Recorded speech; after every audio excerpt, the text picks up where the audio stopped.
Welcome to DasGeek. We have a very special episode here because Michael Tennell from TuxDigital is here. Now, we just recorded Destination Linux this week, and he was here doing it live. We did it in this room. We had enough screens and computers to go around, which was awesome. But we thought we'd do a fun video, do a collaborative video for fun. And, well, for some of you, it'll be fun. For some of you, it may make you angry and unsubscribe because this is a very passionate subject. It's Star Trek, man. Yeah. I mean, Star Trek is beloved by so many geeks out there. It's everyone. It has to be everyone. Everyone should love Star Trek. And I think even though this is primarily a Linux and tech channel, Star Trek always fits into any scenario because the Enterprise ran Linux. We know this for a fact. LCARS is all. The L in LCARS is Linux. Exactly. There's no doubt about this. So that's one thing you can take away from the show. But what we're going to do is rank the series. Now, I know that this is one of those subjects that is highly subjective. We're going to give you our personal reasons for why we rank the series from first to last. And you can see the series here up on the screen. But that doesn't mean we're right. We're not trying to say we're the all-knowing authorities on Star... Oh, you are. Well, he's saying... I'm kidding. No. I'm kidding. But leave your comments below with your ranking and maybe a short description of why. And, a lot of this may be just have to do with when you were growing up, which Star Trek was airing at that time. I mean, that could be a big factor in why some people love certain series over others. So let's do should we start, I guess, from the bottom up? Maybe we'll do like... What is the one you like the least and go that way? Okay. So we can save the best for last time. All right, so there's 7 options here, but really Picard is not even available yet. That's not even airing. So that's out of the running. So it's going to be our top 6, and we'll start with our least pick. Michael, which is your least favorite out of the Star Trek series? Easily Voyager. Why Voyager? Easily Why are you Voyager. hating on Captain Janeway? I don't hate on Captain Janeway. I hate on the entire cast. Not the cast themselves, the actors, but the entire character development is nothing. There's no character development except for 7 of 9, which happens in season 5. So 5 seasons of nothing, except for the Doctor has a little bit. Every other character, it's like once the episode is done, they forget everything that happened in that episode, and the next episode never mentions it again. So like there's things that happen in like Tom Paris, the pilot, he's the solution to literally every problem that is catastrophically impossible to fix, and it's him who fixes it. Like, okay, so the theoretical limit of warp is warp 10. Tom Paris, the pilot, somehow is also a theoretical physicist and goes past warp 10. Yes. In a shuttle. Right. And stupid. He's not Scotty, so this isn't. He's not even a physicist. He's not even an engineer. He's just he's a great pilot. They established that in multiple examples. He's also a part of a previous. He was in Next Gen as far as a character wise, not the person, but the actor, but the character was in Next Gen, and there's benefit to that, and you can say yes, he has some value to it, but to multiple times he is the solution. He is like the number one, like. I don't know. He's like the ex machina of the series. Anytime they have a problem, like, why how we got to fix this thing, but who do we know that somehow is like knows combustion engines from 400 years ago? Tom Paris. All right, so 7 and 9 though, despite the fact that she's gorgeous, we're gonna leave that off. But her character actually was awesome, despite that even. Great character development. Really was the turnaround point for the series to even be semi-likable. Sure, I will give you that. 7 of 9 is a good character, and they overdid the Borg anyway. But I still think that the 7 of 9 was a good character. However, one good character is not a good series. That's true. And what about the ship itself? Did you like the ship with the kind of folding? I didn't care. No. It just didn't matter at the point that the story was so bad. Well, because every episode was the same repeated monster of the week, and they literally don't remember things that happened in their own series. Yeah. And like there's times where they would try to like solve something, and they're like, "You solved the same. Just talk to the guy who solved it the last 2 seasons ago, and you don't even remember who it was." It's like the writers just like it's like the writers were replaced so much that they had no idea who was writing anything. Yeah. So it's funny. I got my wife into Star Trek, and when she was on. she was basically in maternity leave. Mhm. So we had a ton of time to watch series, and Star Trek was the series that we basically sat there because she knew I was a huge Naturally. Trekkie geek and she wanted to get into it. When we got to Voyager, her comment, not mine, was, I can't stand the series because Janeway loses her ship every episode. And I laughed because then I started watching. I'm like, you're right. Like every other episode, She somehow her somehow ship loses it. gets taken over and somebody else is in control over it. Mhm. And then when I was telling you the story, you mentioned one episode or something where you're like, she was just nonchalant about, there goes my ship. Yes, she's on the planet. She's on the planet and it starts taking off. And like, why do you not care more? Like it's like just another day, just another time my ship is stolen. Right. And there's a lot of themes of in Star Trek, the love of the ship and the captain, where like they would do anything. They'll go down with the ship, but not Janeway. She's just like, yeah, let's She's get like, it. it's a ship. We'll get another one. Yeah, we're in a completely different quadrant. We have no idea how to get back. But take my ship away from me. So I agree. Voyager is in the bottom of my list as well. So what's Also, by next? the way, I wanted to just clarify one more thing. It's not that she also gets the ship taken away.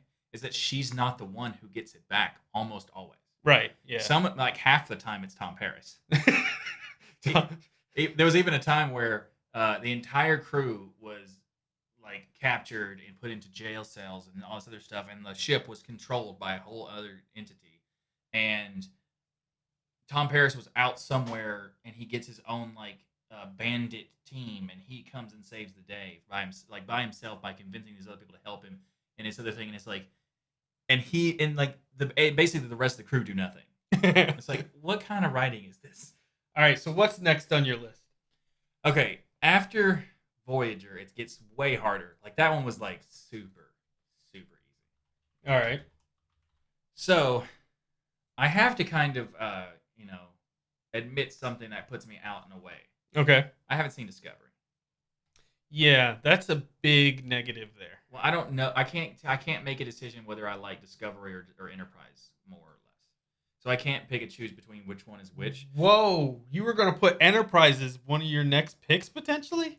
Yeah. Enterprise? We're talking about.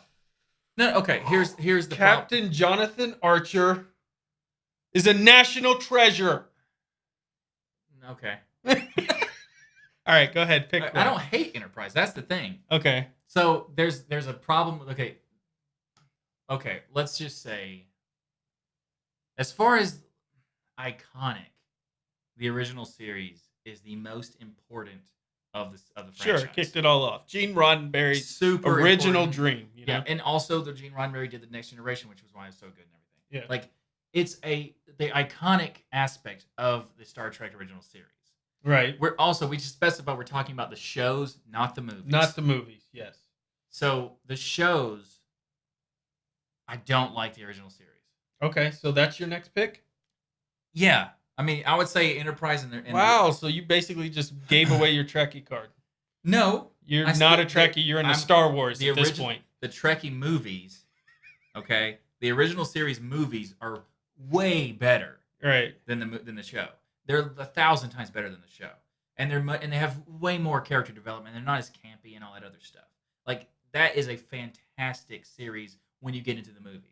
Yeah. But in the series, it was made in the '60s, and it was so campy. So like watching it when you're older and like 30 years later or whatever. It's true. It has a different. You have to have a love for this franchise before you watch that and just ignore the campy. I just love Kirk. Yeah, as a captain. He's such fun. an amazing captain, and the Spock and the Scotty dynamic is one of the best dynamics of characters and Bones. And I mean, it goes on and on. Sure. Some of the best characters, iconic characters of all time, honestly. The characters are great. There's a lot of great characters. There's a lot of great catchphrases. I think that it's a fantastic in that sense.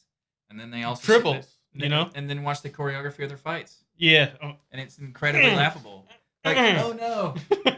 Like it makes me it takes me out of the character. Like if it was like it's because it's so campy that the character development kind of gets hurt by that. So you're just saying it didn't age well. It didn't. And that's why it is your. I don't dislike the show. It's still Star Trek. It's still a great show. It's your fifth. I do dislike Voyager though. Yeah. So it's Deep Space Nine would be my pick there. Really? Yes. Man, I'd put Deep Space Nine as like number 2. I can't stand. I don't want to say I can't stand it. Deep Space Nine did not get good till the very end when they were fighting the Dominion. Yes. And to me, up until that point, everything was just, hey, how are we going to deal with the greedy Ferengi today and all of this type of, That's you know, Odo's plot. it was just, Ferengi. but it was so much around like, what's Cisco up to today? And there was none of that, It's not but complex, Yes, there is. alien interactions. It was the same space base every time. No. Yes, the location was The same. location was the same. That It was just a space opera. Yes, it was very little action. Yeah. I'll give you that. Very little action. I mean, there was even sometimes where there was one episode where like Jadzia Dax is being put on trial for what happened with the other previous Dax, and that Dax basically was saying that there was a thing about this guy who died on this world, and he became a martyr, and he became like the reason why their community grabbed together and all this other stuff, and Jadzia Dax refused to defend herself because the previous Dax was involved in drama-based things that would like they were trying to say that Dax killed this person, even though that's not what happened. And in that, the action in that episode is essentially almost nothing, no action at all. Like basically, Odo goes to that planet, and that's the only person who goes out to. It's a space. It was completely focused around drama. But it was a very focused around drama, and I just think that it's not as the world turns in Star Trek. No, it's Young and the Restless.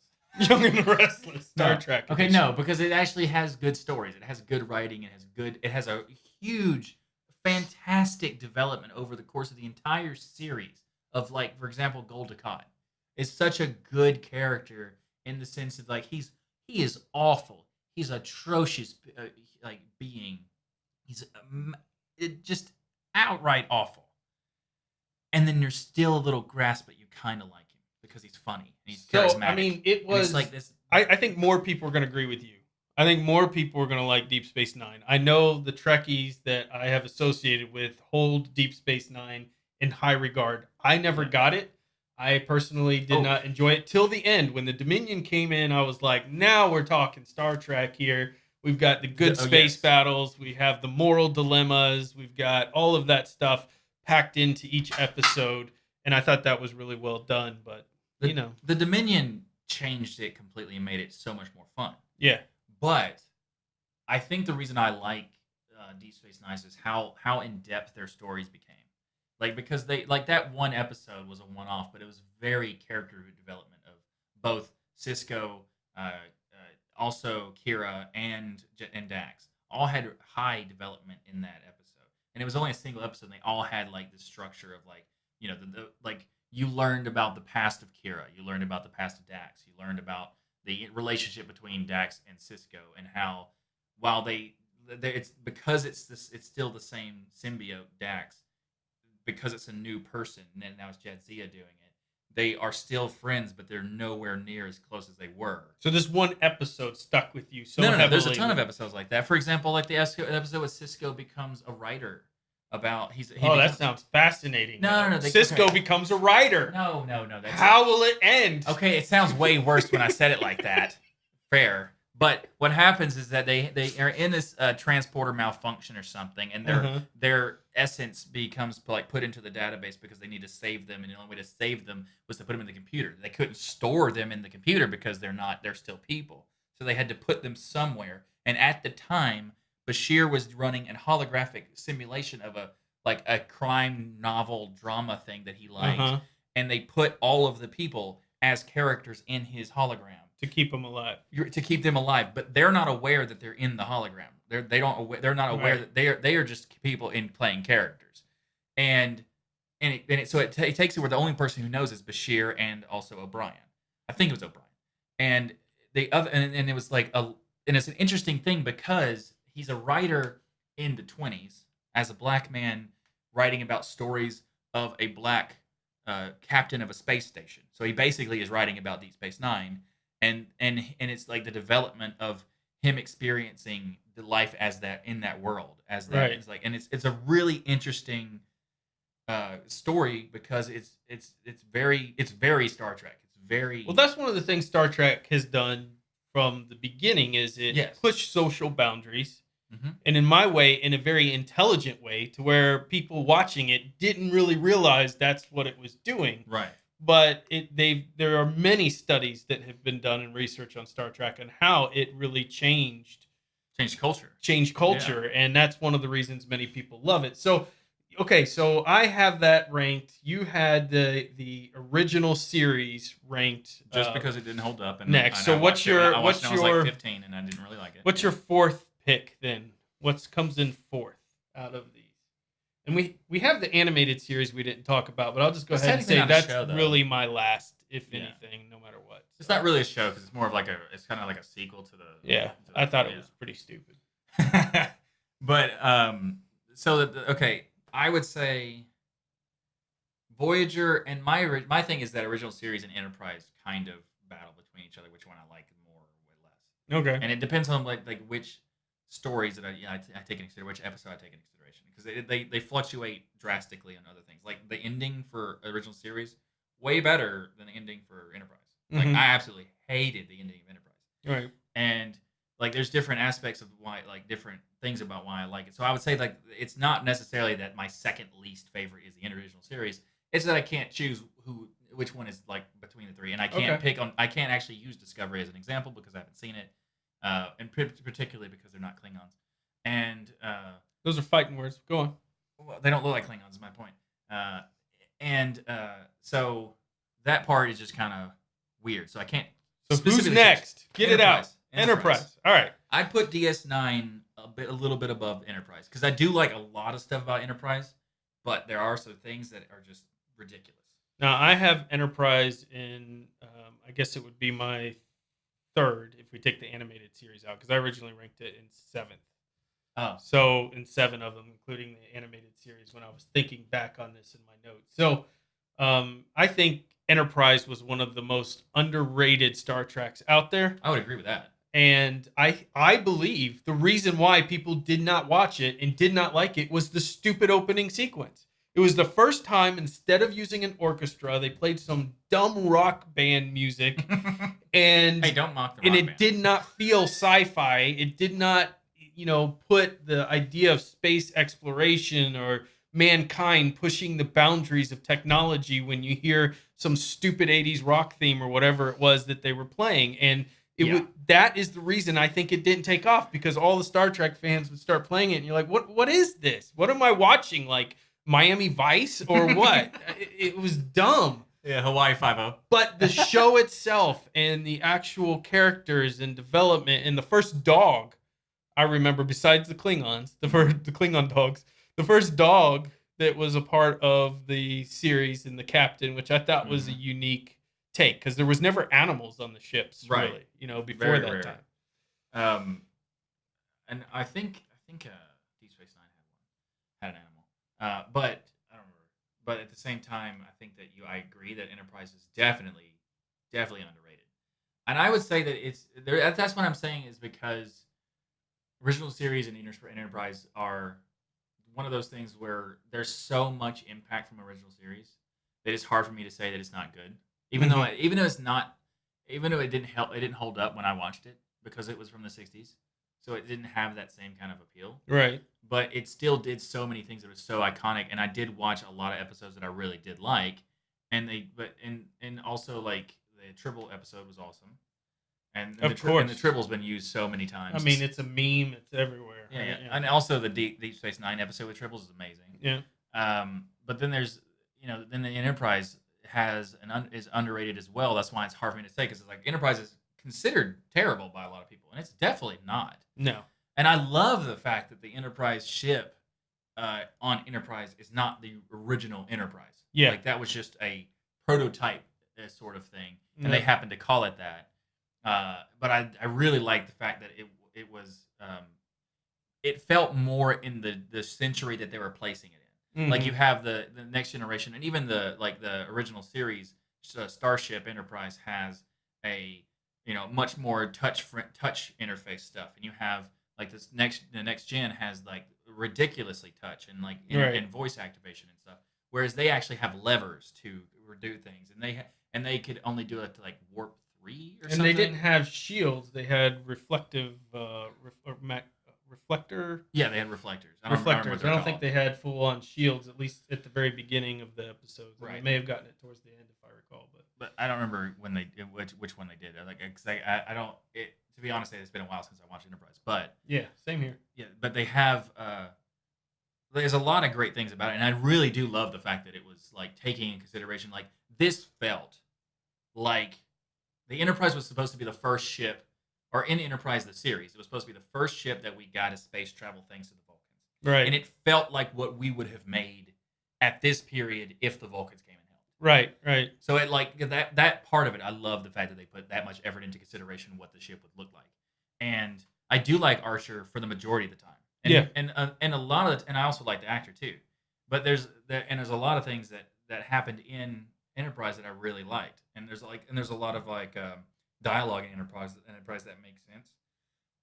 And then they do weird things. Like, there was that episode where I don't remember what it's called, but I don't know. But it was the episode where there was the planet that had this race of people who were essentially subjugating these primitive people. Right. But the subjugation of the primitive people the primitive people didn't look at that as like slavery. They looked at it as a symbiotic relationship between the people who had money, who couldn't do certain things, people who didn't have money, who could do those things. And they kind of treated, and neither one of them had a problem with the situation. Like, no, it was not like a rebellion situation. Right. And the rich part of the planet had this weird genetic disease that would require, would essentially wipe them all out, leaving only the primitive people. Because the reason they were primitive is because they didn't have the gene that made them this ability to use this type of technology or whatever. But by having that gene, it also means you're going to die much sooner. And you're going to die from this disease. And they were like, basically in a couple hundred years, the entire section will be dead. And then there's the primitive side. They will not. They will survive completely, but they'll have to start from scratch because they don't know how to work any of this stuff. Interesting. So the concept was cool, but then and the dilemma that the crew of the Enterprise had was a really interesting situation because they have this technology to create medicine that could potentially cure the people with their genetic virus thing. And the problem I have with it is that when you have the first conversation between Archer and Phlox, something like that, the scientist guy. So I can't remember his name, but something like that. And they have this conversation, and Archer says something that is brilliant, like it's perfect, in the sense of like he's defending about like why wouldn't we help them? Like we have the ability to help them. It doesn't make any sense for not to. It's our duty and that kind of thing. Then they go into the process of creating the actual solution. They create the cure. And then it becomes a situation where the doctor guy or the scientist dude is trying to convince Archer to not give them the cure because it would finish out evolution. But that's the things that I love about Star Trek is that it's the whole railroad scenario constantly. Where Sure, do you save the one person, on the tracks on the right, or do you save the 5 people on the tracks on the left? Right. And it's that constant, like, really saying all these moral issues that come up are complex. They're not always easy to solve. There's always a good and bad that can happen when these issues get solved sometimes. And sometimes it's just a matter of picking the better of the two evils. And that's why I like Star Trek. But here's the problem is that, okay, I agree. That's why I love Star Trek because they have all these. Every time they have an episode, there's always something that they have to decide that there is no. Okay, not every time, but there's always in the underlying season. There's always a big decision they have to make, and there's not really a good choice. Right. That's also why I like Captain Jellicoe or Admiral Jellicoe, who becomes Captain Jellicoe for the particular time where he's taking control. That's why I like Jellicoe. It's because he has to deal with those decisions. But which I want to get back to because a lot of people hate Jellicoe. Really, anyway.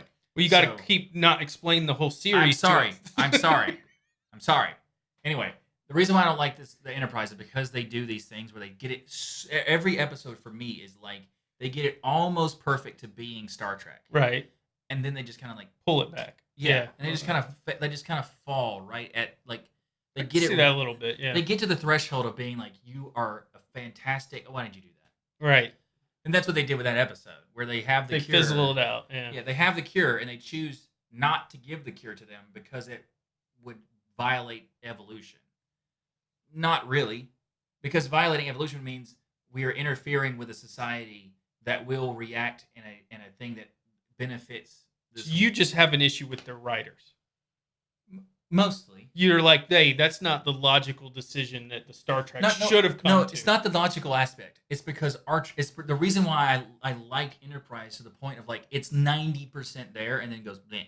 Because Archer makes the argument that it's completely solid of why they should give But the then cure. changes his mind anyways. And then changes his mind I for gotcha. no good reason. I got you. So it's that part that bothers me, and because like Enterprise could easily be One of the best. series, but because they kind of just fall on their face right at the end of each episode. Gotcha. Not each episode, but a lot of them. So the next one for me would be Discovery. Now, this is their newest series. Unfortunately, They're not Klingons. they put it behind a paywall. Some of the things I love about Discovery, Michael Burnham is an amazing. She's not really a captain, but I think they're working towards that plot line. At times, she's kind of number one. You know, the first officer, and Captain Pike is in here as well, which does cool. an amazing job.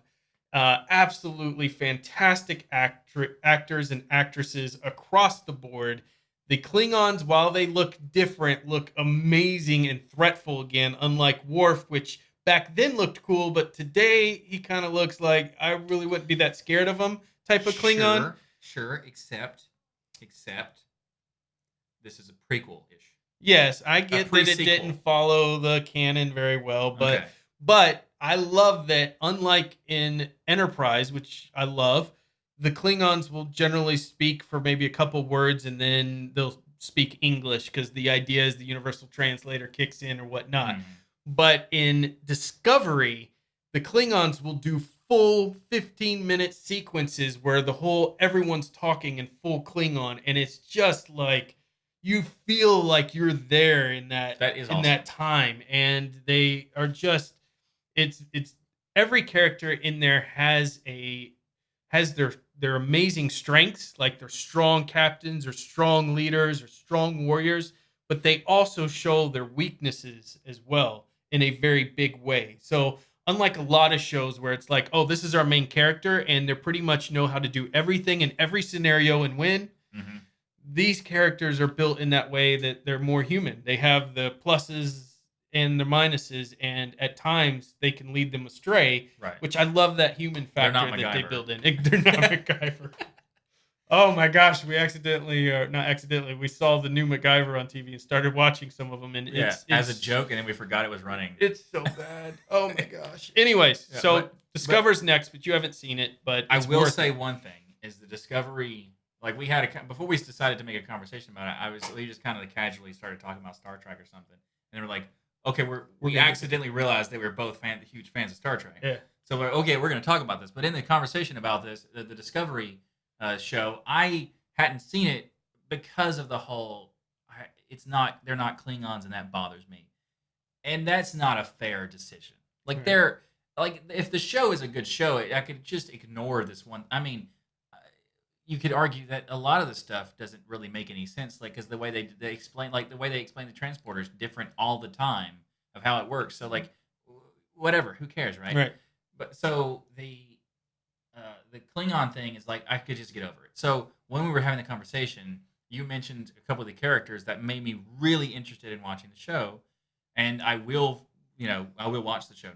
Yeah. For example, you said about the human raised by Vulcans who. Yes. That's an interesting concept by itself. It's brilliant. Yeah. Like because the biggest thing about the most interesting thing about the original series was Spock. Him being a combination of humans and Vulcan and being that liaison and ambassador sort of. Like that was really interesting, and having someone who is human but raised by Vulcans, so has emotions but is raised to not use them. Yeah, is a very interesting concept, and I do want to see how that works. Yep. And there's a lot of different things about Plus Discovery the that is interesting. the ship battles. The ship itself is absolutely amazing.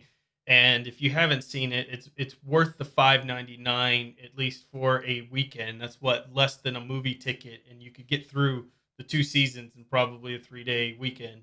And so it's worth that by itself to pay for it.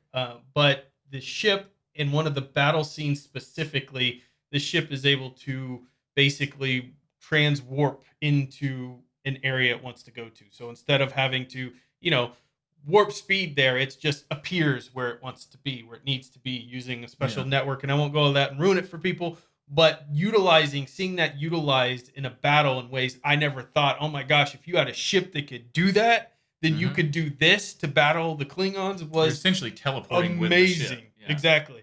And so there are things like that blow me away. One of the best battle scenes, period. And my favorite battle scene in a movie ever was Undiscovered Country. I just think that they built you up the whole movie, and then you just. And this Discover is probably one of my other favorite battle scenes. So what's your next pick? Since you didn't see Discover, what's your next one on the list? This is number 2? Is that what we're doing? I guess we'd be at number 2. We're Yeah. probably out of order, but whatever. Who cares? So I think we are going to agree with the number 1, but the number 2 is Deep Space Nine for me. Okay. That's where it's way at the bottom for me, and original series is my number 2.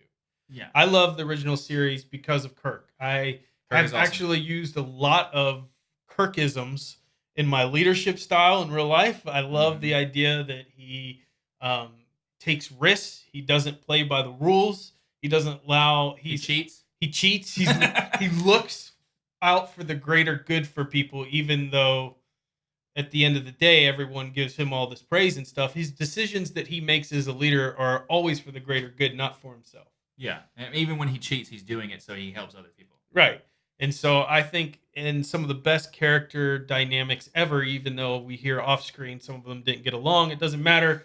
On screen, they all seem to have an amazing relationship. Which shows they're just even worked. better actors than you give they them credit thought, for, yeah. right? So, All right. I do agree that the original series is a fantastic show. It's just so campy. Yeah, and the movies changed that, But obviously. the movies changed Yeah. my opinion of the entire, like, if you talk about the cast and the entire plot of the original series, and you add the movies in, because we're talking about just the show. Right. If you add the movies in, it is easily the best. Agreed. Like, Yep. So, because even the Star Trek, like, Next Generation movies were not really as up to par as the show was. No So, way. like, when you have the thing is like, it's kind of like if you talk about just the shows, Kirk is the better captain. It's more fun. He's more fun as a captain. Yes. Picard is the more stoic and probably the better overall captain for the general thing. But it's more like the Star Trek nerd question of who's the better captain, Kirk or Picard, and they're better in different ways. Yeah. But you could also say like the series are better in different ways too. I agree. So like the original series, better movies.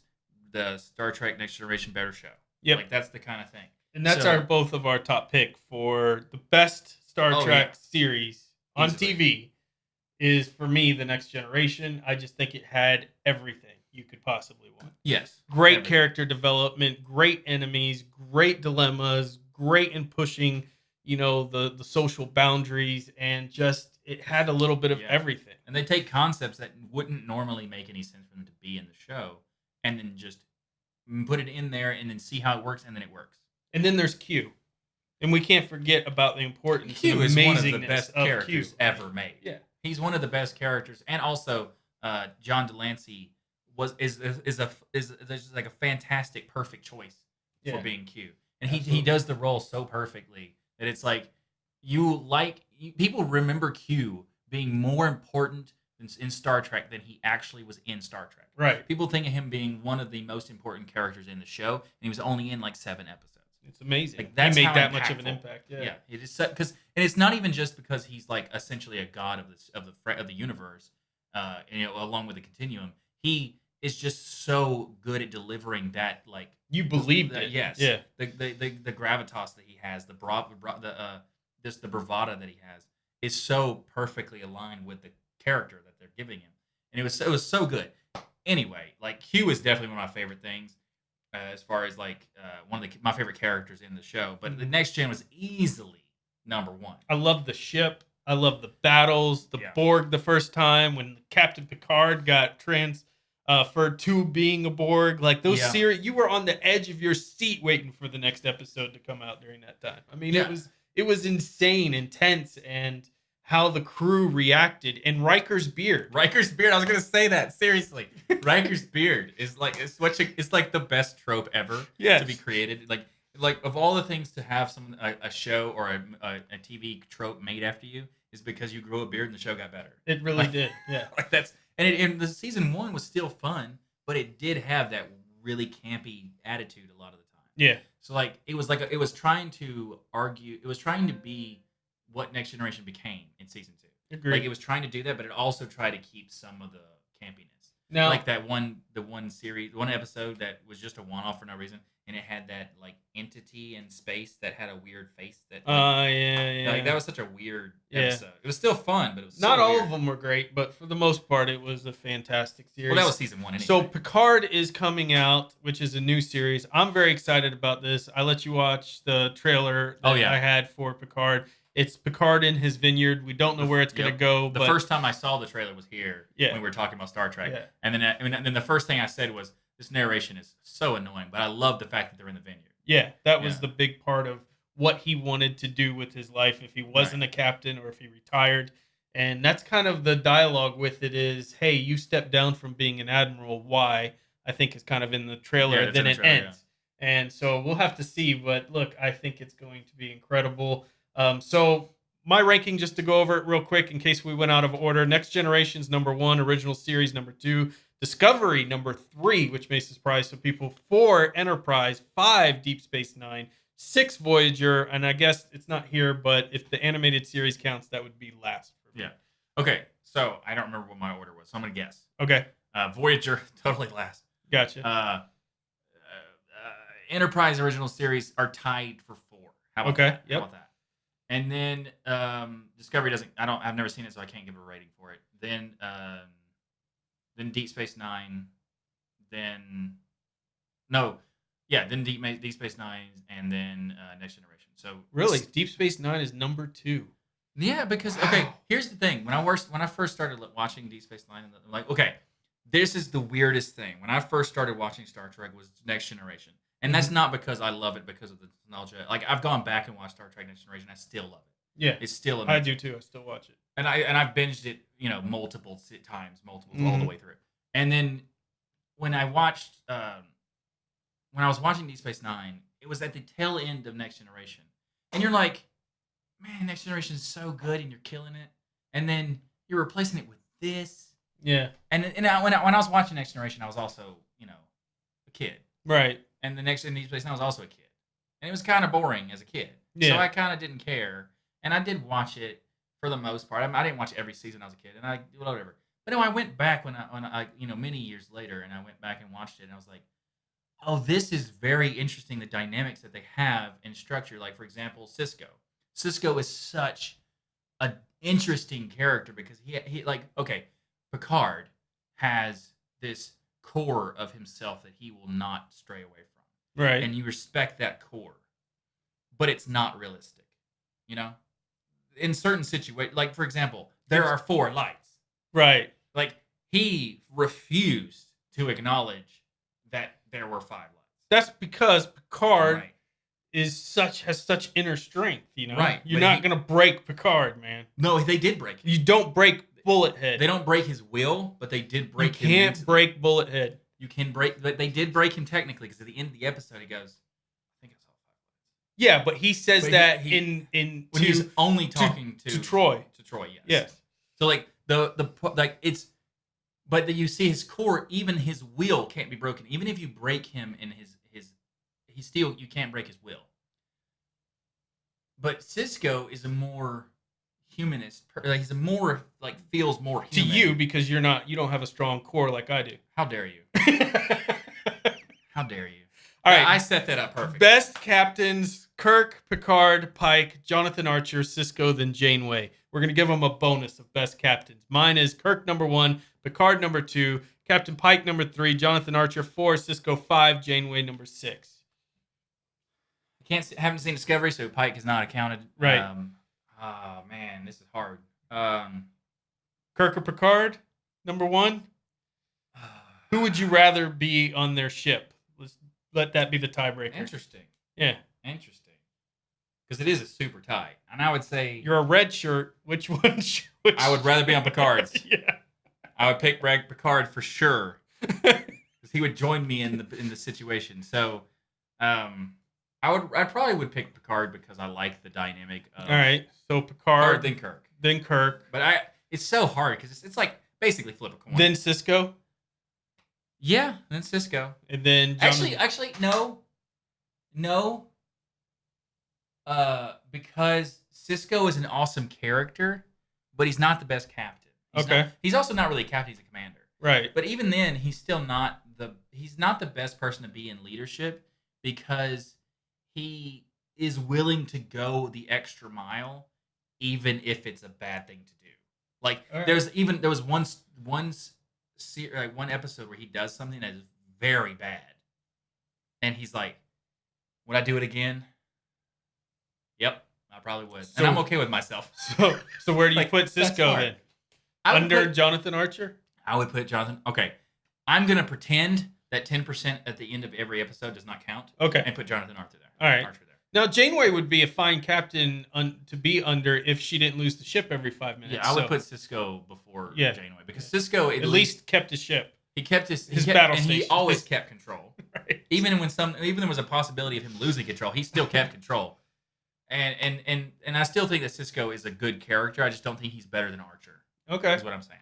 And then I'd put Janeway at the end because she's not a good captain. She's like, as a person, the character I have no problem with. But as a captain, if you lose your ship once, you're not a good That's captain. too many times. Well, I Yeah. mean, Kirk lost the ship a couple times, but it was in moments of extraordinary desperation. Well, I mean, in a and sense of nonchalant. yeah. Like, oh, my ship's gone. Janeway's like, oh, I lost it again. Where'd that thing go? And the fact that you antagonize the Borg so much. Now And it's imagine that we just talked about Star Trek for 42 minutes to give our top picks. Yeah. It's Yeah. amazing how much this show drives conversation. I love Star Trek. Yeah. We could talk about it for another hour Easily. But I do want to mention one thing because there is this one thing that is very uncommon, and I didn't realize it existed until a year ago. What's that? There is a Star Trek's better than Star Wars. no, I realized that a long time. Okay, ago. good. Just I think Star Wars originals great. Beyond that, I don't care. whole nother video though. Yeah, but like a whole other video just bashing on the prequels. Right. But there's a series. It's basically a mini movie Uh-huh. because there was this adventure game that was made in the 90s, and it was a point and click adventure game, Okay. and you played as an ensign or like basically just out of the academy, Right. and you are going back to I can't remember the place, Wolf 319, something like that, which was the location of Where's the- this story going? Q. Okay. It's worth it. So you have this thing where it's like the concept is that this character lost his father Mhm. in a battle at Wolf 319. I think it's Wolf something 9. Okay. And the concept is that he's trying to go to this to like give not he's trying to make up for what his father couldn't do. He was trying to go into the footsteps of his father and make him proud and all that stuff. Right. But after the first scene, it pops in and he's about to leave and it's like it's too dangerous to go. You can't go here, and they send the ensign away. And then Q pops in and says, "Hey, do you wanna go to that wolf thing?" Nice. And then the rest of the show, the mini show, because it's based on the game, so all the cutscenes are just basically a movie. So is this a game or a movie? It's a game that you make choices, and then they play movies based on having John Delancey and everything. I got you. All right. And it's really good. So and if you just cut out the game part and you just watch the movie, which is on YouTube, So you're ranking that in. it's not really a show. It'd be counted as a movie, but You're saying people need to people watch don't it. know about. A lot of people don't know about. I didn't know about it. Yeah, and it's awesome. Okay. Because it's like the concept of Q giving this person the chance to see his father again as an adult. All right. But even though the father Do you doesn't remember know what him. it's called? Star Trek with Q game? don't remember what it's called. We'll try to find it and put it in the show notes. Yeah. So that is our rank for Star Trek. It's a Borg one, fun too. video for you guys, and hope you enjoyed it. Leave your comments below and tell us how wrong we are, how you can't believe we are geeks and rated this one this way. Who was more correct? That's a good question. Michael or me? Me, definitely. Let us know in the comments below. And until next time, fill your brains. Yeah, man. Don't forget to subscribe. Does not like the video.